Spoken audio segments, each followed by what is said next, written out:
Je m'appelle Laura. Je suis mère de 2 enfants et mariée à un homme bien nommé Eric, qui a toujours été stable quand la vie ne l'est pas. Nous vivons dans une maison modeste, à 2 heures de là où j'ai grandi. Je rends visite régulièrement à mes parents, Denny et Marlène, ou du moins je le faisais auparavant. Les choses avec eux ont toujours été particulières.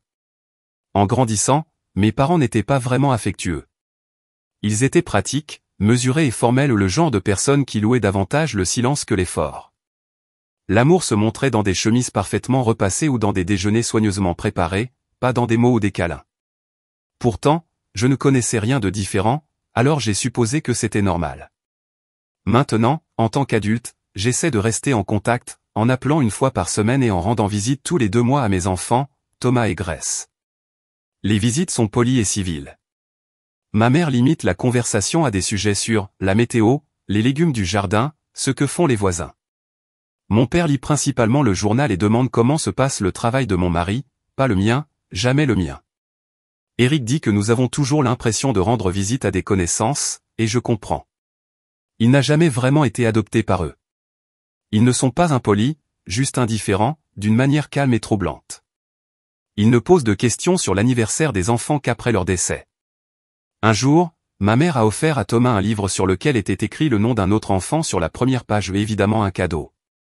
Elle a ri et a dit, « Eh bien, un livre est un livre, n'est-ce pas ?» Et puis il y a Ryan, mon jeune frère. Il est à l'opposé de moi, charmant, spontané, un peu dramatique.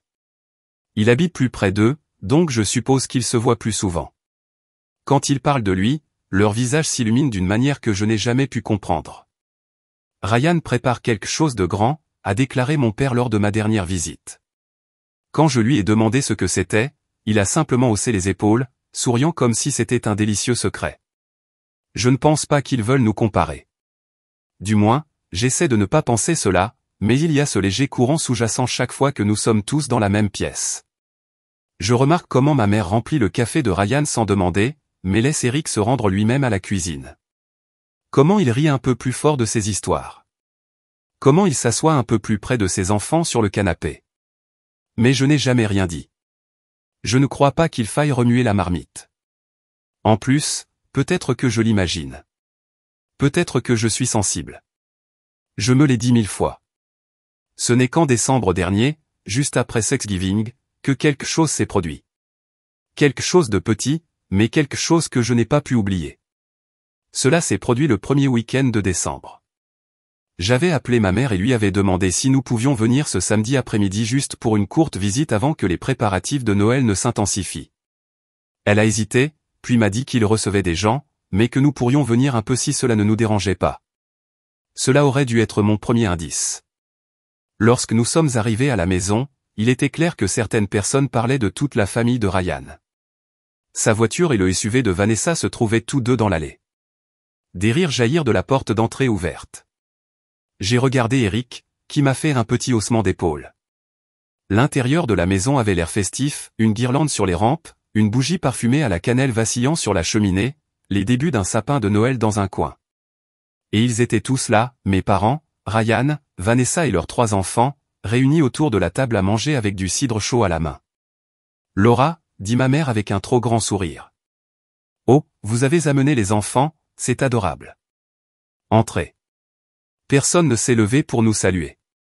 Ryan nous a fait un rapide signe de tête et a continué son histoire sur un voyage de ski dont il revenait tout juste d'un luxueux chalet du Colorado.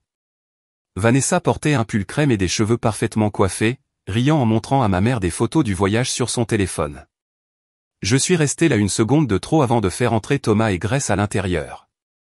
Eric a accroché nos manteaux sans un mot.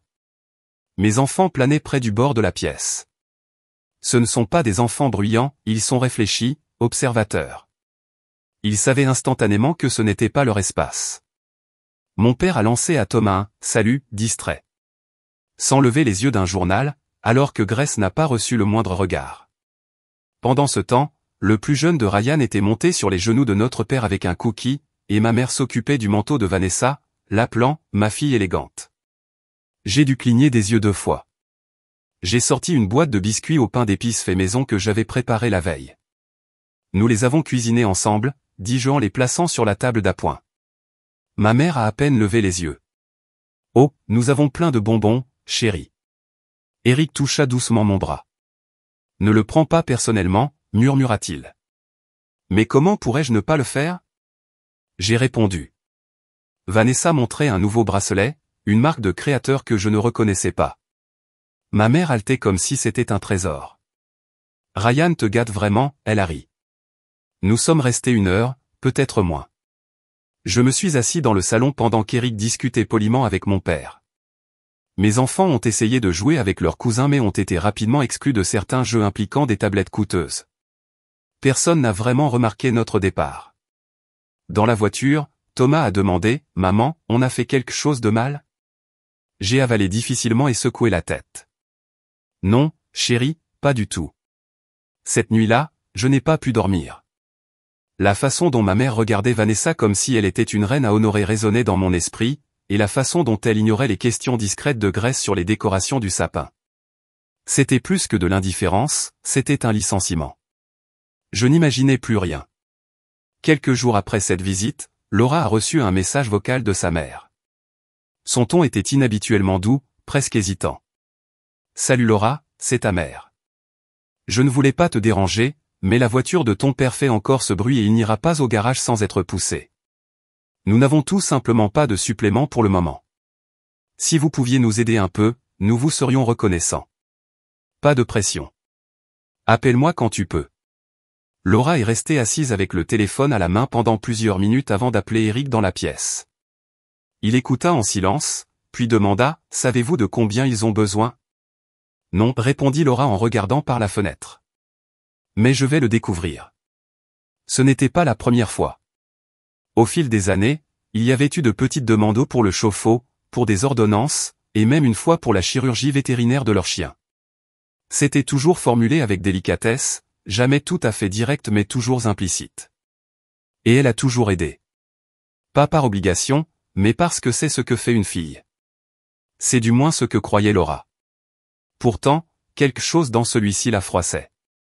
Elle savait que Ryan et Vanessa avaient de l'argent, pas seulement de l'argent. Ils possédaient des maisons de vacances, des voitures de luxe et des employés embauchés.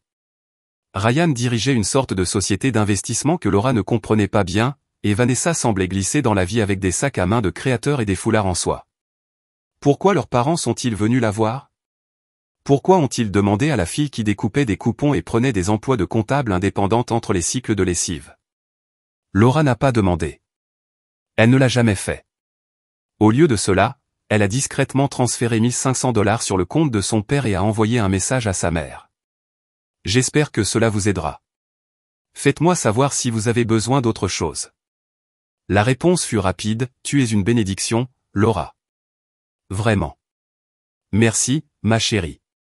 C'était la première fois que sa mère l'appelait, chérie, depuis des années. Ce seul mot a dégelé quelque chose en elle. Peut-être que les choses étaient en train de changer. Peut-être que cette visite et ses regards froids n'avaient finalement rien signifié. Peut-être qu'ils étaient juste distraits. Peut-être que les vacances les stressaient et qu'elle l'avait pris trop personnellement. C'était seulement début décembre. Les projets de Noël n'avaient pas encore été officiellement discutés, mais elle était sûre, absolument certaine, qu'ils seraient invités. Il y avait toujours assez de nourriture, toujours de la place. Et après cela, après avoir encore aidé, ses parents voudraient sûrement que toute la famille soit réunie. Ce week-end-là, Laura a préparé des muffins aux pommes épicées et les a envoyés à ses parents avec une carte manuscrite de Grace et un gribouillage représentant un bonhomme de neige de Thomas. Elle avait retrouvé espoir. Plus tard dans la soirée, elle a examiné le budget, ajustant quelques catégories d'épicerie pour compenser le transfert inattendu. Eric ne s'est pas plaint. Il le faisait rarement. Il l'embrassa simplement sur le front et dit « Tu fais plus que ta part. » J'espère qu'ils le verront. Laura sourit, mais sa poitrine se serra. Elle espérait qu'eux aussi. Ce n'est tout simplement pas possible cette année. Cela va être une pression serrée comme ça. Laura cligna des yeux, puis força un sourire dans sa voix. Bien sûr, bien sûr. Sa mère soupira. Peut-être que nous pourrons faire quelque chose en janvier, juste nous les filles. Quelque chose en Laura se tordit à ces mots, juste nous, les filles. Elle n'était même plus sûre de ce que cela signifiait. Une fois l'appel terminé, elle a regardé la pile de cadeaux sur le canapé. Le livre photo était posé dessus. Eric la regarda et comprit instantanément que quelque chose n'allait pas. Nous n'y allons pas, dit doucement Laura. Ils n'ont pas de place. Pendant un instant, personne ne parla. Puis Thomas, debout sur le pas de la porte, dit « Mais grand-mère a dit que nous pouvions venir l'année dernière. A-t-elle oublié ?» Laura secoua lentement la tête. Non, chérie, elle n'a pas oublié. Cette nuit-là, Laura est restée éveillée après que tout le monde se soit couché. Elle était assise à la table de la cuisine avec une tasse de thé refroidi, les lumières de Noël scintillant dans le noir derrière elle. Elle n'a pas pleuré. Elle n'a pas divagué. Elle restait simplement assise, les yeux fixés sur le téléphone, attendant de ressentir quelque chose ou n'importe quoi autre que cette lourde et sourde déception. 3 jours avant Noël, la maison était plus calme que d'habitude. Les décorations brillaient encore, les biscuits encore refroidis sur le comptoir, mais l'esprit s'était émoussé. Grace leur demandait s'ils allaient chez grand-mère tous les matins, et à chaque fois, Laura lui donnait une réponse douce et sans engagement.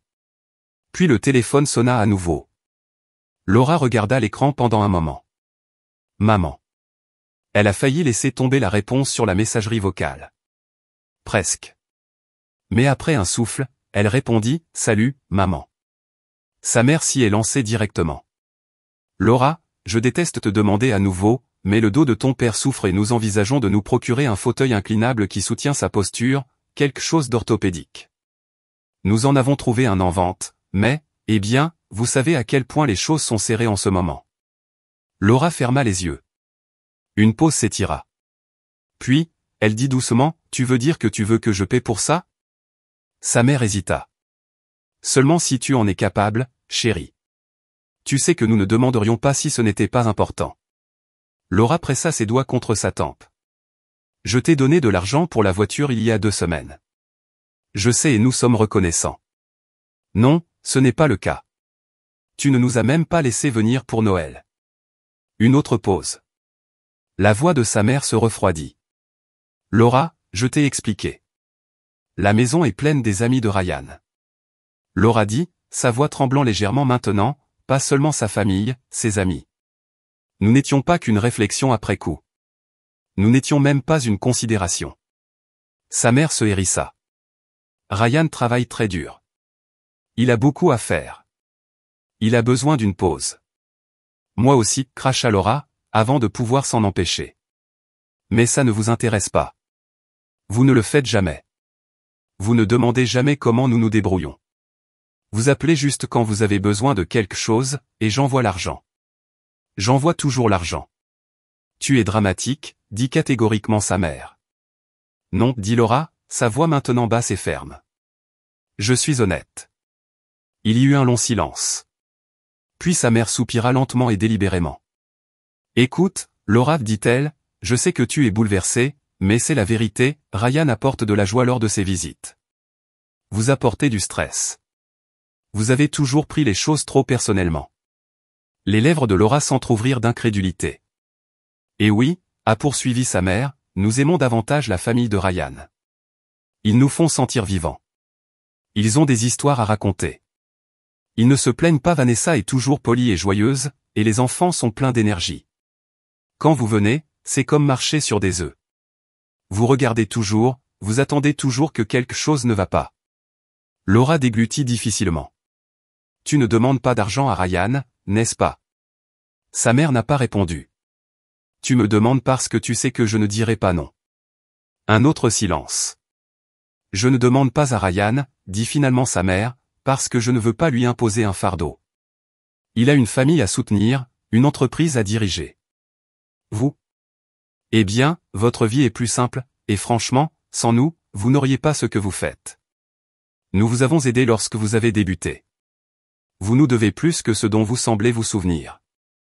Laura avait l'impression que quelqu'un lui avait laissé tomber une pierre froide dans la poitrine. Je vous dois. La voix de sa mère était désormais aiguë. Oui. Vous n'auriez pas terminé vos études sans nous, ni obtenu ce premier emploi. Ne prétendez pas que nous n'avons pas fait notre part. Alors oui, lorsque nous demandons un peu d'aide maintenant, nous attendons de vous que vous interveniez. C'est ce que fait la famille. Laura ne savait pas combien de temps elle était restée là après la fin de l'appel. Son thé était redevenu froid. Les lumières clignotaient paresseusement sur l'arbre. Eric entra dans la pièce et se figea en voyant son visage. Laura. Elle secoua la tête. Ils aiment davantage la famille de Ryan et je leur dois tout ce que j'ai. Eric ne parlait pas. Il n'en avait pas besoin. Laura se leva et ramassa l'enveloppe contenant le livre photo à l'intérieur. Elle la conduit jusqu'à la cheminée. Un instant, elle hésita. Puis lentement, elle ouvrit le couvercle, regarda les visages souriants à l'intérieur de ses enfants, son mari et le jeta dans les flammes. Il s'est courbé, noirci et a disparu. Dans les jours qui ont suivi, Laura n'a pas appelé sa mère. Elle ne s'est pas enregistrée. Elle n'a pas envoyé de message. Pour la première fois depuis des années, il n'y avait rien, juste le silence. Mais sa mère ne resta pas silencieuse longtemps. 2 matins avant Noël, le téléphone sonna de nouveau. Laura laissa le son retentir. 1 minute plus tard, il sonna encore et encore. Au 3e appel, elle a retourné le téléphone face contre la table.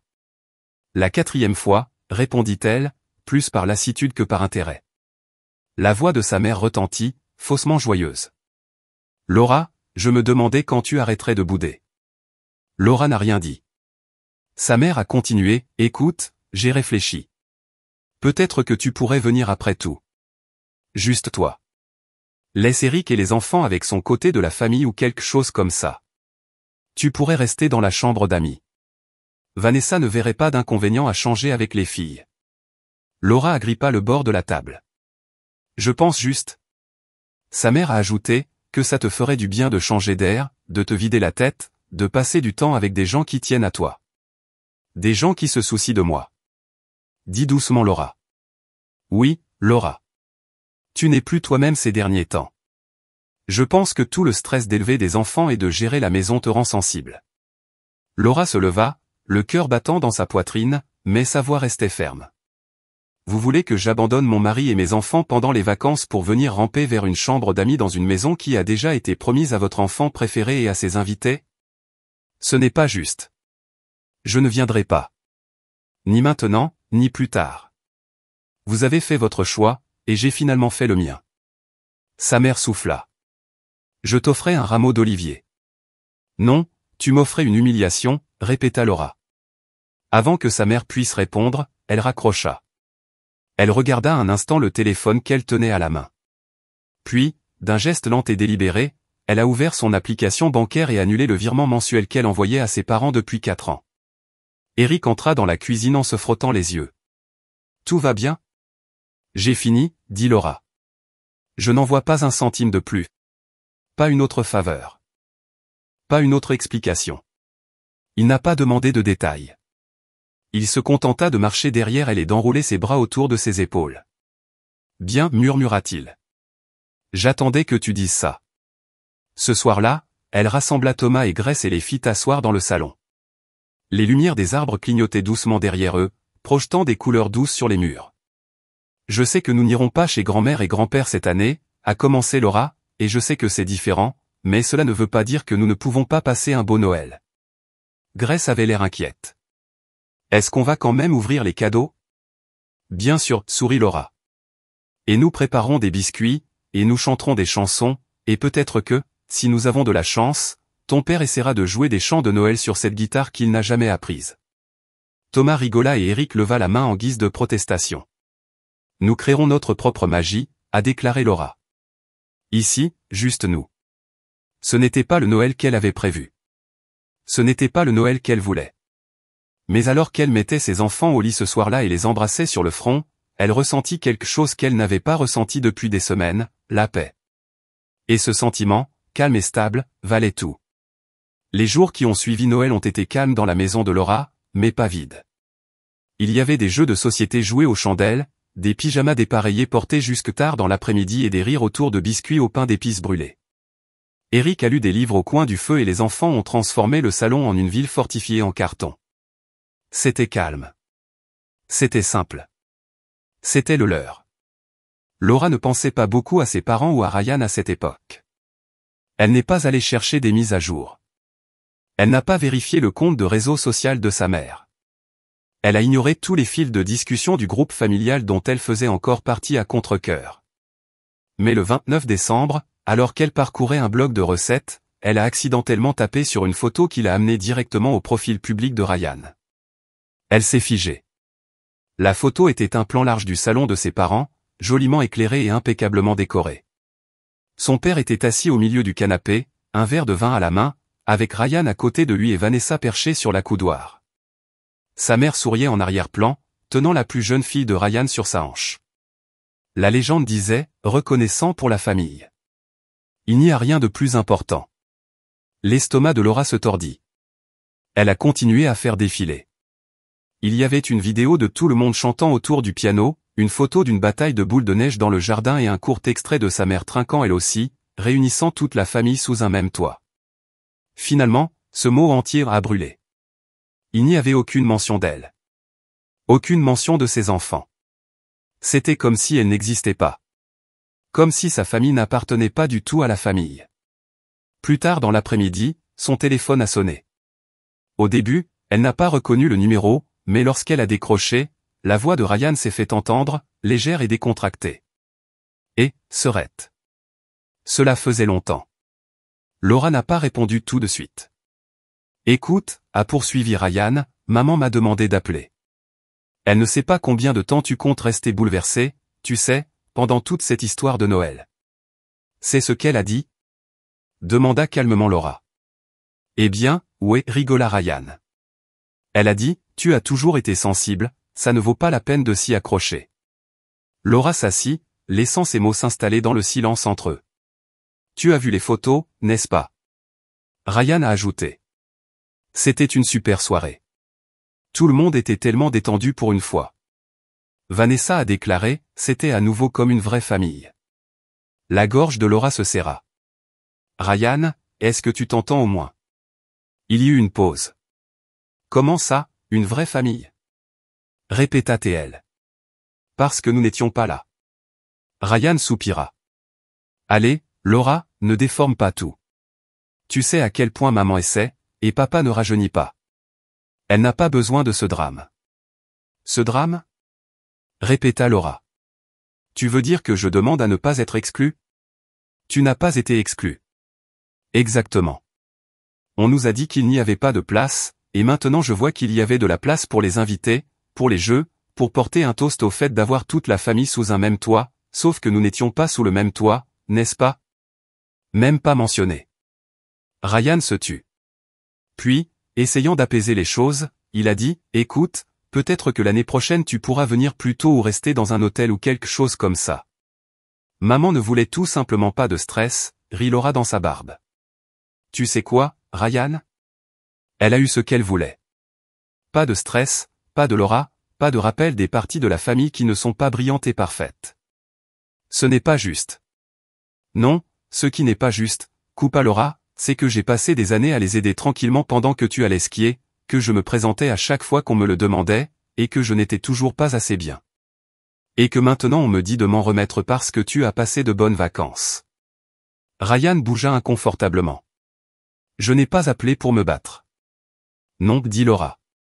Tu as appelé parce qu'elle ne voulait pas et parce qu'elle pensait que je céderais peut-être si tu jouais Peacemaker. Ryan est resté silencieux.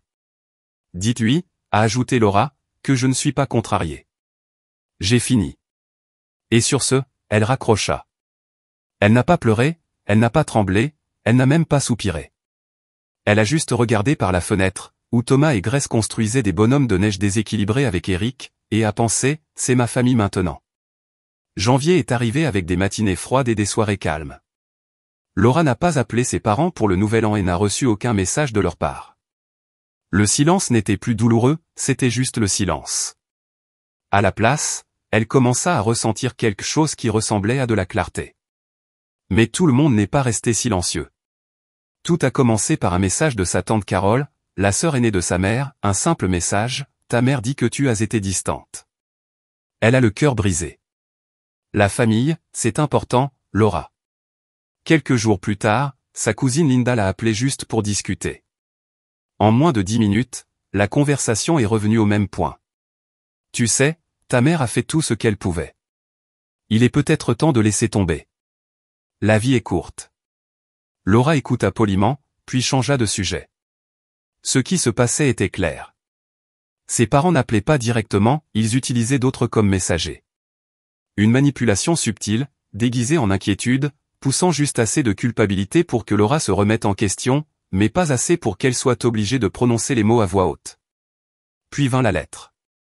Manuscrit, pas d'adresse de retour, script soigné, presque clinique. C'était celle de sa mère, nous ne comprenons pas pourquoi tu choisis de t'éloigner de ta famille. Nous t'avons tout donné. Tu as un toit aujourd'hui grâce à nous. Tu n'aimes peut-être pas notre façon de vivre ou avec qui nous préférons passer du temps, mais ce n'est pas à toi de juger. Tu as des responsabilités envers nous, Laura. Tu es notre fille. Cela signifie quand même quelque chose, que cela te plaise ou non. Il n'y avait aucune mention de ses enfants, aucune mention d'Eric, aucune excuse, juste une obligation habillée comme une tradition. L'amour remplacé par la dette. Laura l'a lu une fois, l'a pliée et l'a placée dans un tiroir qu'elle n'avait pas ouvert depuis des années, ou le même tiroir qui contenait ses premiers bulletins scolaires, un vieux corsage séché du bal de promo et une seule carte d'anniversaire de sa mère, datée de 2006. Puis, par un dimanche après-midi gris de février, son téléphone a sonné. Maman. Elle regarda l'écran pendant un long moment. Pour la première fois depuis que tout cela avait commencé, sa mère l'appelait directement. Laura sortit sur le porche avant de répondre. Bonjour. La voix de sa mère était froide mais retenue. Eh bien, ça fait un moment. Oui, dit calmement Laura. C'est vrai. Tu n'as pas appelé pour le nouvel an. Non, je ne l'ai pas fait. Tu n'as pas répondu à ma lettre. Je l'ai reçue, répondit Laura d'une voix ferme. Il n'y avait rien à répondre. Une pause. Le ton de sa mère changea, ni doux, ni chaleureux, mais calculé. Ton père ne va pas bien. Nous pourrions avoir encore besoin d'aide pour certaines factures médicales. Rien de grave, juste quelques dépenses qui se sont accumulées. Laura ferma les yeux. Il y a aussi eu un peu de confusion au sein de la famille, a poursuivi sa mère. Les gens vous demandent ce qui vous est arrivé, pourquoi vous vous en êtes pris à nous. Je n'ai excité personne, a déclaré Laura. J'ai juste arrêté de prétendre que tout va bien. Sa mère expira lentement. Tu as toujours été dramatique. Non, dit Laura, sa voix plus ferme maintenant. J'ai toujours été silencieux. C'est différent. Il y eut un silence sur la ligne. Sa mère a réessayé. Tu es notre fille. Tu nous dois au moins une conversation. Je t'en donne un maintenant, dit Laura, mais je ne te donne pas d'argent. Plus maintenant. Et je ne te donne pas de partie de moi-même en échange d'être toléré. C'est comme ça que tu le vois. C'est comme ça que ça a toujours été. Je ne voulais juste pas voir ça avant. Sa mère se moqua légèrement. Et qu'est-ce que tu veux maintenant? Laura regardait ses enfants jouer dans la neige, Eric riant à côté d'eux. Je veux la paix. Et je veux que mes enfants grandissent sans jamais avoir à se demander s'ils suffisent. Sa mère n'a pas répondu. Le silence en disait plus que les mots. J'espère que papa va mieux, a ajouté Laura. Oui. Mais je ne retournerai pas dans un rôle qui n'a jamais été pratique que pour toi. Tu fais une erreur, dit doucement sa mère. Non, dit Laura. J'en corrige un. Puis elle a raccroché. Cette fois, elle ne resta pas silencieuse. Elle rentra à l'intérieur, se servit un café et rejoignit sa famille sur le porche. Grace lui tendit une boule de neige en riant et, pour la première fois depuis des années, Laura sourit sans culpabilité. Les semaines suivantes se passèrent comme la lente période du début du printemps. La lumière revenait petit à petit, même si l'air était encore froid. Laura a commencé à remarquer des changements mineurs mais puissants en elle-même, la façon dont elle n'hésitait plus à s'acheter des fleurs au marché, comment elle recommençait à tenir un journal, comment la maison, autrefois remplie de pression tranquille pour plaire aux autres, se sentait désormais plus légère. Elle a bloqué le numéro de sa mère, puis celui de Ryan, puis celui de son père, non pas par colère, mais par nécessité. Pour la première fois, elle a créé un espace où leur voix ne pouvait pas atteindre. Elle ne l'a pas annoncé, elle ne l'a pas expliqué, elle s'est simplement éloignée. Eric a également remarqué la différence. Tu dors mieux, dit-il un matin alors qu'elle préparait des flocons d'avoine pour les enfants. Elle sourit et lui embrassa l'épaule. Laura s'est lancée dans de petites joies, des soirées cinéma avec les enfants, une nouvelle couche de peinture dans le couloir, et même en acceptant quelques clients supplémentaires dans son travail de comptabilité, selon ses conditions, avec des limites. Elle ne se sentait plus coupable. Un après-midi de mars, alors qu'elle attendait un client dans un petit café, elle a vu le nom de Ryan apparaître dans sa boîte de réception email. Pas de ligne d'objet, juste « Et, pouvons-nous parler un instant ?» Je jure qu'il ne s'agit pas de maman. Par pure curiosité, elle a accepté. Ils se sont rencontrés dans un parc près de chez elle. Elle a choisi volontairement un lieu public, pas de pression, pas de virage, juste de la clarté. Ryan avait le même aspect veste chère, posture confiante, mais il y avait quelque chose d'anormal dans son expression. Un peu plus prudent. Il s'assit sur le banc à côté d'elle. « Je ne suis pas venu pour me battre, dit-il rapidement. Je pense juste que nous nous devons une conversation franche. » Laura attendit. Maman est toujours bouleversée, a-t-il ajouté, mais elle n'appelle plus. Je pense qu'elle a enfin compris le message. Laura haussa un sourcil. Que je ne suis pas sa police d'assurance? Il baissa les yeux et rit maladroitement. Quelque chose comme ça. Laura croisa les bras. Dis-moi quelque chose honnêtement, Ryan.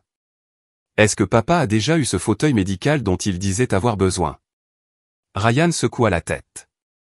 Non, son dos va bien. Ça l'a toujours été. Laura cligna des yeux. Il a menti? Je ne sais pas si c'était un mensonge ou une tactique de culpabilité, mais oui, il marche bien, il conduit toujours, il joue toujours aux cartes tous les jeudis. Aucune mention de douleur. Un calme s'installa entre eux. Et leur avez-vous donné de l'argent récemment? Elle a demandé. Ryan détourna le regard. Non, je ne l'ai pas fait. Et pour être honnête, ils ne me l'ont jamais demandé. Laura hocha lentement la tête. Son estomac se tordit au non pas de tristesse, mais de libération. Elle le savait au fond, mais maintenant, c'était dit à voix haute. J'ai passé des années à les porter, se dit-elle plus pour elle-même que pour lui. Penser tranquillement que ça me faisait du bien, penser que peut-être un jour il me verrait. Ryan n'a pas répondu. J'en ai marre d'essayer d'être vu par des gens qui n'ont jamais voulu regarder, a-t-elle ajouté. Il hocha la tête un peu penaud. Tu as l'air mieux maintenant. Plus léger. Je suis. Ils ne se sont pas embrassés lorsqu'ils se sont séparés. Il n'y eut aucun discours, juste un signe de tête. Puis Laura se retourna et s'éloigna. Elle n'a pas regardé en arrière. Ce soir-là, elle a sorti son téléphone et a parcouru d'anciens textes et photos non pas avec douleur, mais avec un paisible sentiment de finalité. Elle a entièrement supprimé le fil de discussion de ses parents, puis celui de Ryan. Puis elle ouvrit un nouveau message et l'envoya à Eric, prévoyons quelque chose de spécial pour Pâques, juste nous, notre vraie famille. Plus tard, alors qu'elle mettait les enfants au lit, Grace a murmuré, j'ai aimé Noël à la maison. Pouvons-nous recommencer comme ça? Laura a brossé les cheveux de sa fille derrière son oreille. Oui, chérie. À partir de maintenant, ça va être comme ça. Chaque vacances, à chaque fois. Elle éteignit la lumière et resta un moment dans le couloir, laissant le silence s'installer autour d'elle au pas vide, cette fois, mais plein de la vie qu'elle avait choisie, de la paix qu'elle avait réclamée et de l'amour qu'elle avait toujours mérité.